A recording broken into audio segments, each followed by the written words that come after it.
So with The Odyssey now released by Christopher Nolan, the man who hates CGI, I realized that I can use this actually to talk about CGI. Now look, I'm not saying I'm one of those people who thinks CGI should never be used, but I'm definitely also not one of those people who thinks CGI should be used constantly. And I think one reason is just because it feels like CGI has just taken one big dip in quality in recent years. When you look at the early 2000s, you've got Lord of the Rings, Pirates of the Caribbean, Avatar. The CGI still holds up today, especially since today you've got The Flash, Ant-Man 3, Moana. Now look, I am not saying that nobody's talented anymore, because there are plenty of talented people, but I love when sets are practical. Look at the Minecraft movie set. So many squares, it's amazing. You don't have to be in front of a green screen the whole time. You can actually build sets. Actually, The Batman and The Mandalorian used that cool TV screen thing. I would totally take that over a green screen because you can actually, you know, see what you're looking at. I also have respect for the actors who didn't have that, actually. You know, the guys who have to pretend they're talking to Sonic or Crypto or what the...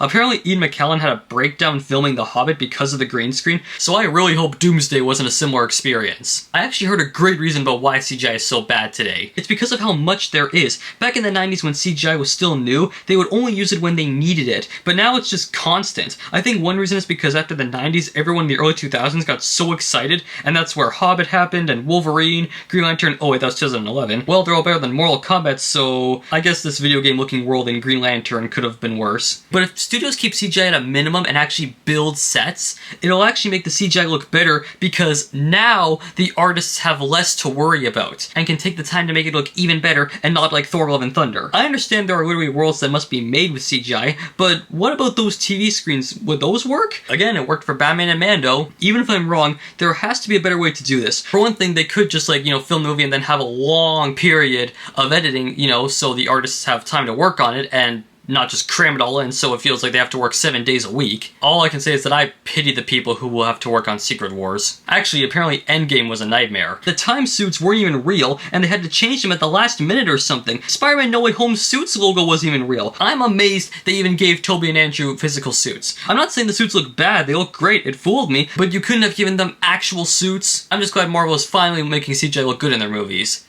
I hope. I mean, for Thunderbolts, Florence Pugh jumped off the second tallest building in the world, and that very same day, they blew up a building. You don't get that kind of excitement filming with CGI. Which is honestly why I prefer when people use practical sets. Not just because it looks real, but because it looks awesome. Unlike Moana's two sons. It is also unfortunate how stuff like The Flash had decent looking shots sometimes. They look good, but people are only going to remember the bad stuff, like MODOK. Actually, this is another thing. Sometimes we have CGI that looks great, but is also weird. So you have Doctor Strange's third eye that looks weird, but is it actually bad? Or is it just weird to look at? I'll let you decide. And because you've got Henry Cavill not being allowed to shave his mustache, so for Justice League you've got this mouth, but at the same time, I wouldn't know what else to do. Also, with CGI today, you can now de-age people, which does look really good sometimes.